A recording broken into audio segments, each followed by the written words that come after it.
Hey, it's Naftali. Thank you for joining me.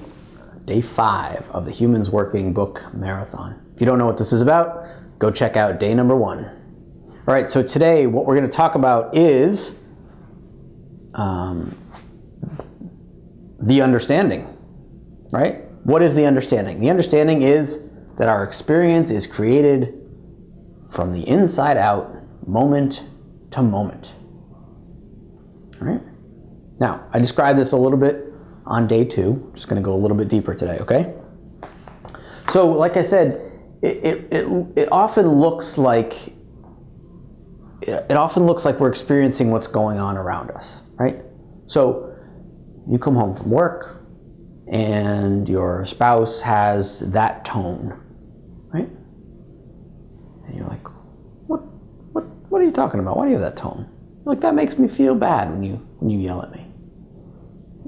We're at work and there's a deadline and it looks like that's creating stress. Right? The pile of emails that we have creates anxiety, right? The bank account that's about to hit zero. Well, that of course is stressful, right? Or divorce or death or all of these things that we talk about are creating stress in our lives. That's what we're told. Right? We're even told that there's like a ranking of stressful situations, right? That like, I don't even know what it was. Like losing a spouse, I think, was number 1. Moving was like number 2 or 3. Anyway, but nothing could be further from the truth, right? That's not how it works. That's not where feelings come from. Feelings come from within 100% of the time. All right? Now, I'm going a little slowly here because I'm sure most of the people that are watching this think that I am crazy, but I'm not. Okay? Just bear with me here. Here's how it works. And I described this a little bit on day 2, but here we go again. Thoughts come in, thoughts go out. Thoughts come in, thoughts go out. Thoughts come in, thoughts go out. Just like the clouds in the sky, right?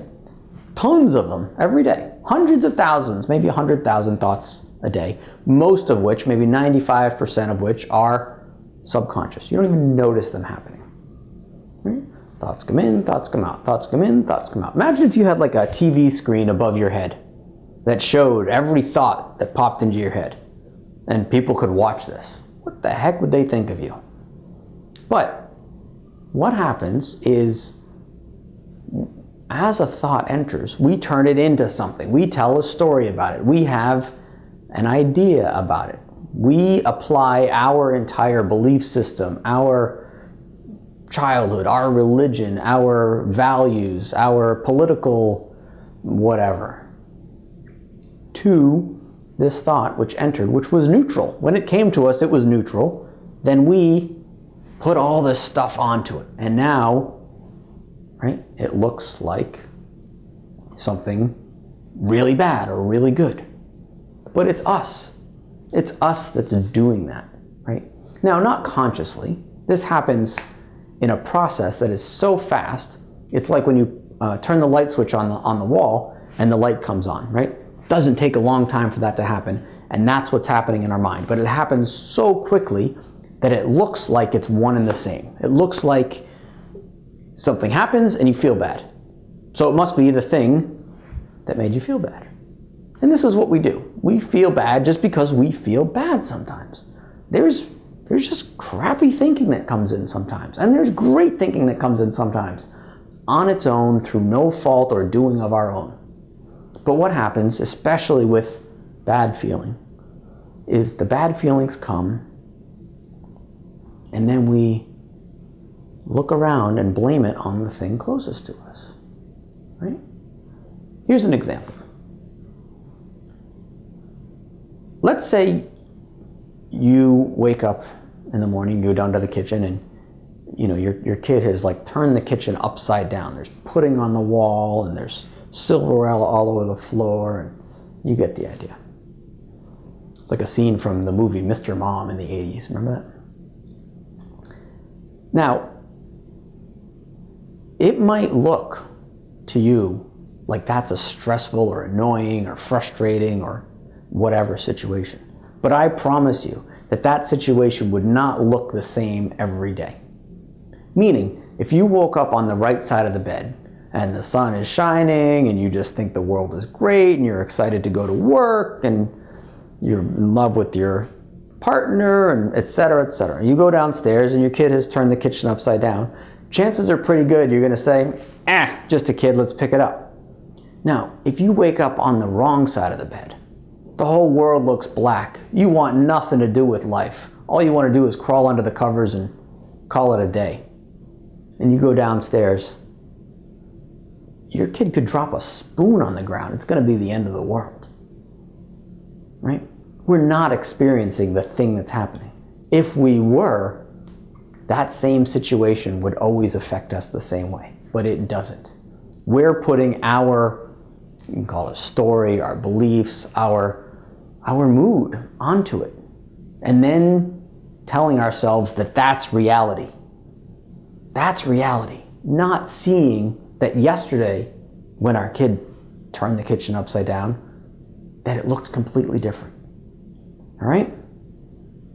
Now, you say, what about the real world? Well, guess what? That is the real world, and so is work, and so is everything else.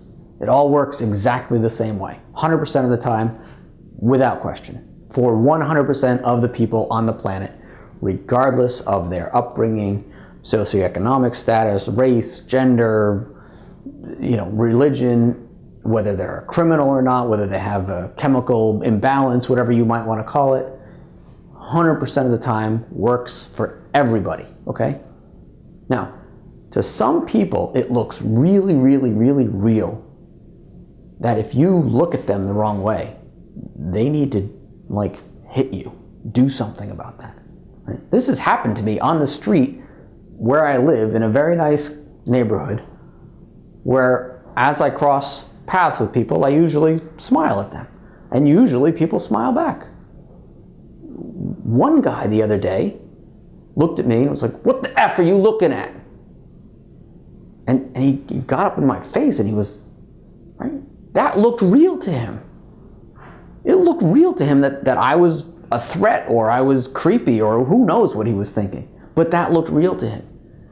And in this way, when we can see that everybody is acting on the same premise, on the same understanding that we all are, that thoughts come, they seem real, and we act on them.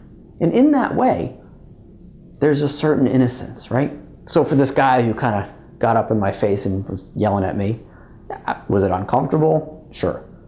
But in a way, there's an innocence to it, right? You see, he's exactly the same as I am. In that, he believes his thinking too, and I believe my thinking. That's what we all do, right? Just want to clear something up here. That when I say thought, it's not the 10 thoughts that are in your head. It's just the power of thought. It's a spiritual energy that is flowing through all of us all of the time, right? It's just a formless energy. You could call it, and some people do call it consciousness, a global consciousness if you want, right? And I mix these words up sometimes. The words don't really matter. But it's just a formless energy, something that has no shape. It's completely neutral, taking form in your mind, right? Like a movie, right? It's like blossoming into a movie. It's a silly movie. It means nothing. It's like Dumb and Dumber. But we watch the movie as if it's the best documentary ever, and we believe it, and then we act on it, all right? So I will leave it at that for right now. We're going to dig a little deeper in the next couple days, and thanks so much for watching. Thanks.